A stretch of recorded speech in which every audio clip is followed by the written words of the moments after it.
live again tonight. I'm Linda Easthouse from the Reclaim Your Life coaching, and today we're going to talk about play.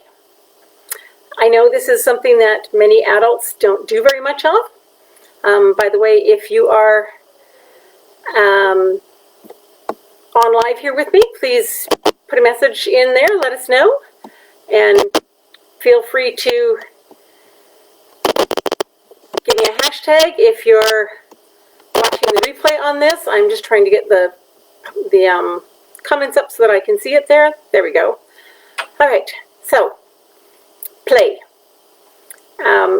Most of us as adults, for the most part, have forgotten how to play. As children, Fred Rogers, many of you know who he is, said play is often talked about as if it was a relief from serious learning. But for children, play is serious learning. Play is really the work of childhood. Well, play is also the work of adulthood. Most of us as adults don't recognize the value of play and how much it helps us.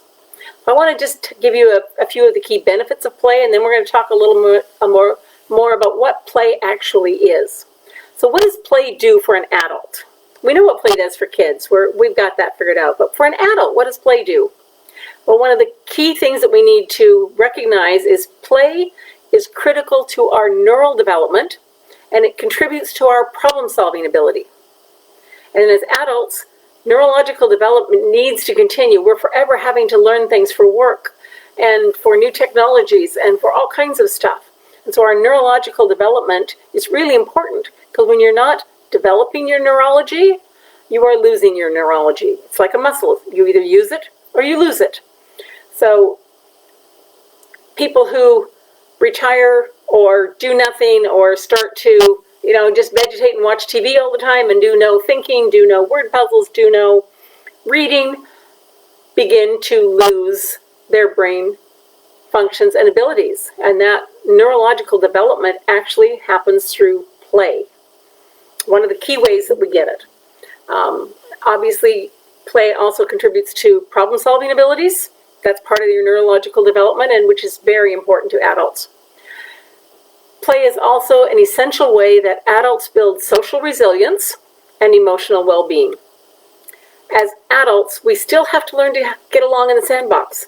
We still have to be able to work with people. We still have to be able to get along with our condo association members and the people that we live next door to, and get along in our various different clubs and things that we may be involved in, or business organizations that we're involved in.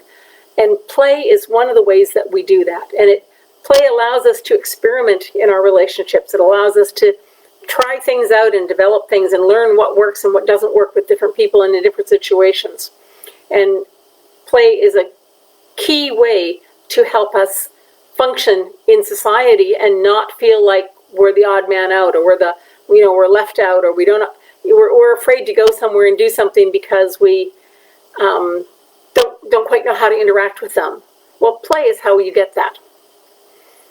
Play also keeps your brain cognitively flexible.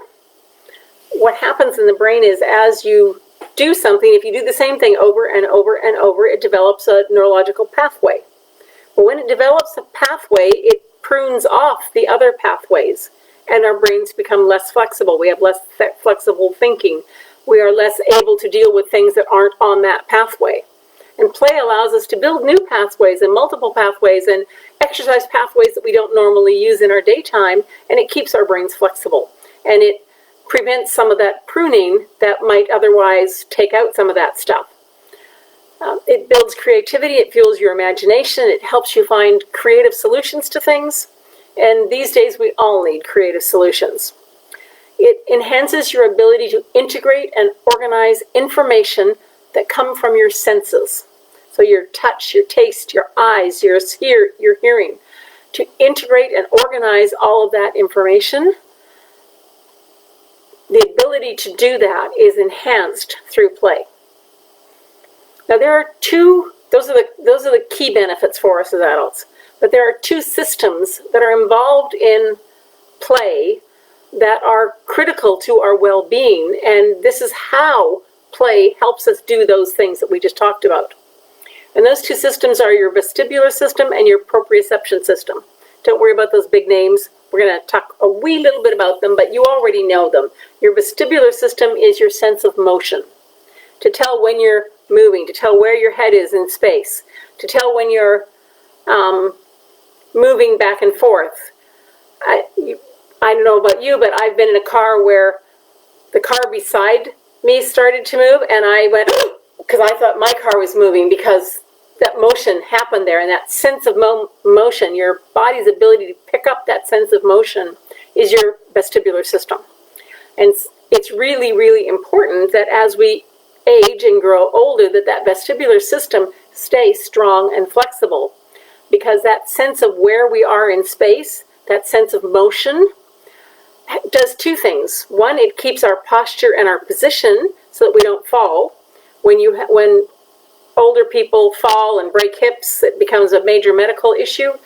That falling is often part of a failure of the vestibular system. And so we need to exercise that vestibular system, and play is a great way to do that. And aside from that, the vestibular system, through the different kinds of movements that we do, rocking is one of them, produces a calming sense on the body. It produces an organizing sense in the body, and different movements will create an alerting sense in the body.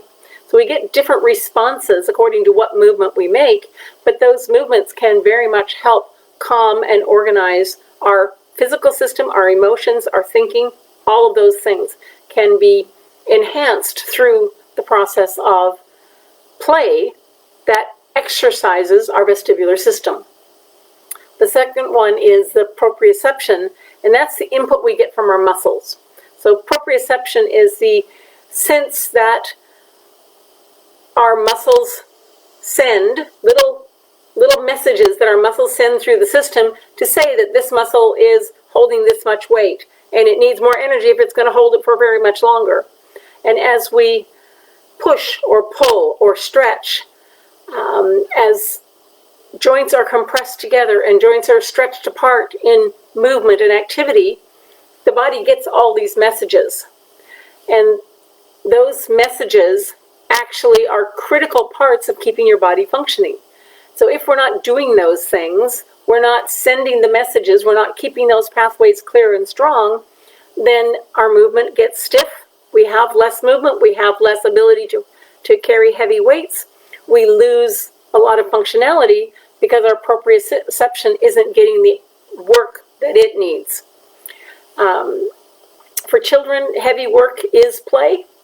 Deep pressure, like hugs and squeezes, well, the same things work for adults, but we might do them differently. We might call them sports. We might call it hugs. We might get massages. And even just good laughter will move a lot of those muscles and exercise your proprioceptive system. Play is absolutely key in maintaining physical strength and balance as we age. But somehow, somewhere between childhood and adulthood, we stopped playing. We got busy with life, we got serious in work, we got overloaded at home, and we stopped playing. And even now, when we do manage to carve out a little bit of leisure time, we are more likely than not to zone out in front of the TV, to play a computer game, to do something, take a snooze on the couch, than we are to go and have some fun, the rejuvenating play like we did as children. And we need to figure out how to get that back into our lives. So what constitutes play for an adult? Well, there are kind of three keys that have to be included in it to make it play. It's got to be something that will make you forget about work and commitments. It'll take your mind into that free space where you're not thinking about, oh, well, you know what, in 20 minutes I have to do this, and in 40 minutes I have to do that, and I still haven't figured out this problem at the office. As long as your brain is still doing that, you're not really playing. You may be going through the motions, but you're not playing. You need to shove all that stuff aside and actually forget about your work, forget about your commitments, and take a few minutes to just really let yourself go into the fun and into the activity and focus on being present here now. You have to change your thinking to play. You can't keep that tight, controlled, cognitive process going. Play has to come from the freedom of the brain not doing that.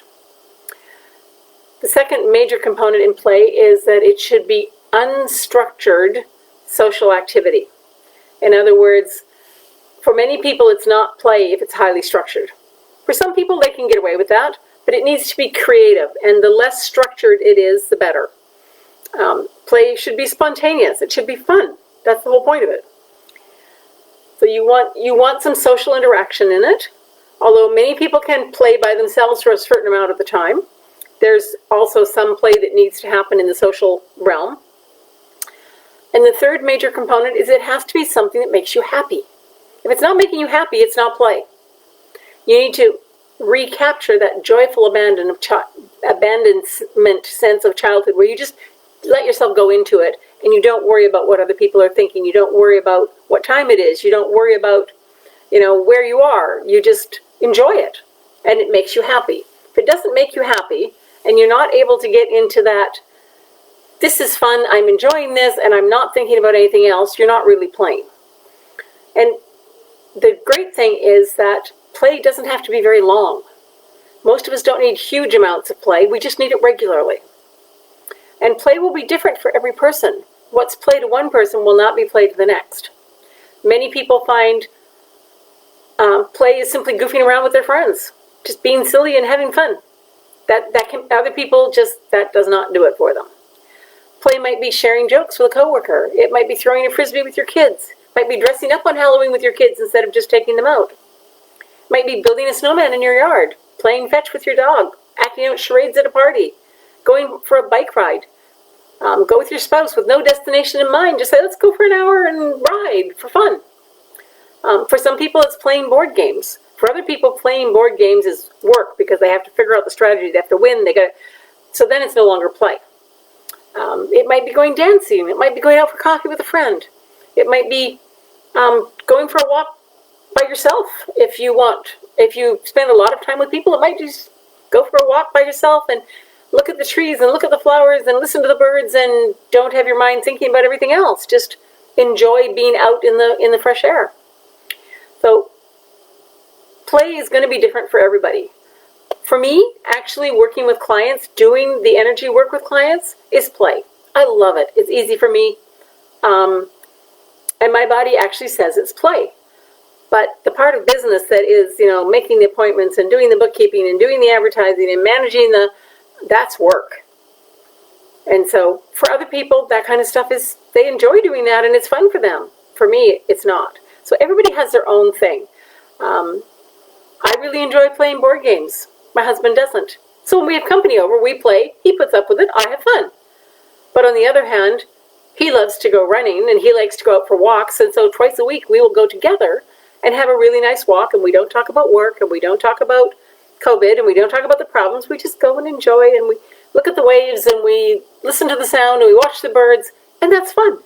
So do what works for you, and it won't be the same for everybody. But find some ways that you can have some play in your life every day.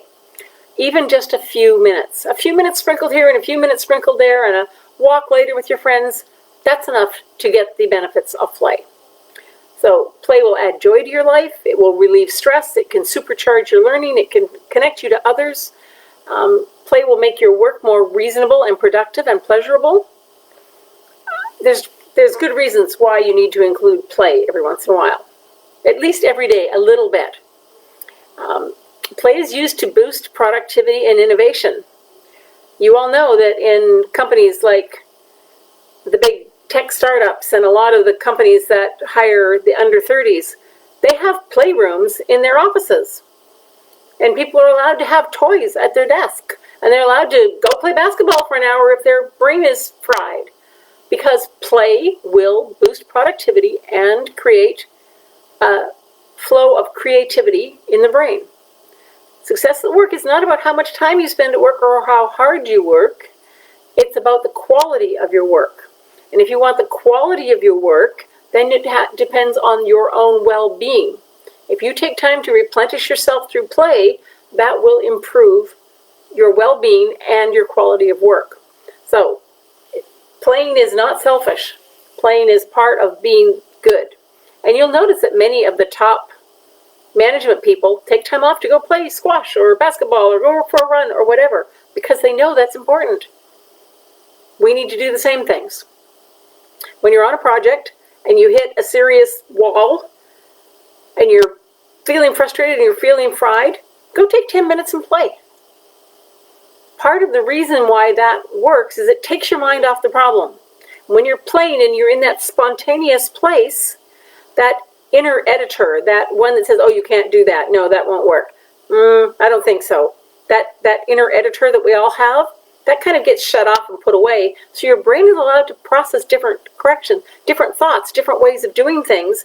And you go play for half an hour and you'll come back and you'll see the problem in a different light. You'll think up new, creative, fresh solutions, and you'll often have a breakthrough on how to deal with it. So don't feel bad if you go, you know what, I just need to go for a walk and get some fresh air. And not think about work for 30 minutes. Go watch some birds play in the park. Go watch the kids play in the park. Walk up and down the block. Do whatever. If it's 30 below, like it is in many places, well, you'll have to do something other than go out for a walk, but find some way to play. Have something that you can do to play, to turn off your brain and let all of those good benefits of play show up in your workplace.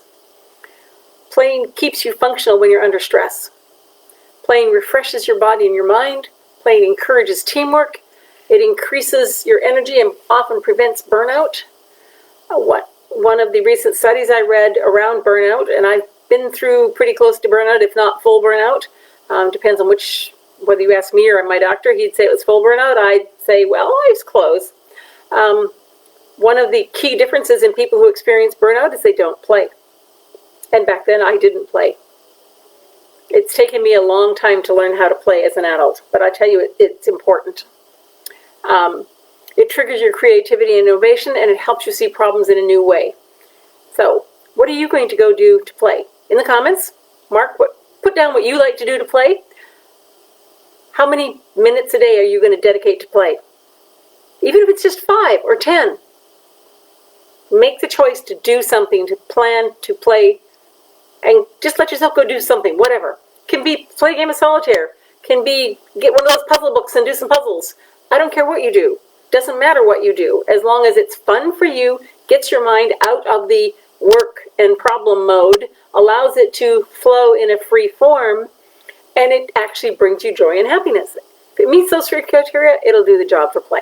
So, in the comments, jot down a few things that you're going to do, and please also jot down some of the time frames that you might think of. How long are you going to be able to play? What are you going to do for play? And see how much we can coordinate here. So, I'm just trying to get back to my comments here where I can see what you're saying because they disappeared off my screen. Anyway, I will stay on a little bit in the comments and answer any questions that you have. I hope this has helped you. I hope this has inspired you to go and get some play in your life. It's really important, and play will rejuvenate a lot of things and really help you get through some of these stressful times. And I know a lot of people are on lockdown where you can't go out and do some of the things you would normally do for play. Find some new ways to play in the house. Figure out something to do. Get out the paints and finger paint. Get a mandala and color. There's lots of things you can do for play that will take your mind out to that other dimension, that will make you happy, that will help you get through this problem. Play is a major motivator to get you through all these issues. So, thanks for joining me, and we'll talk soon. See you next week.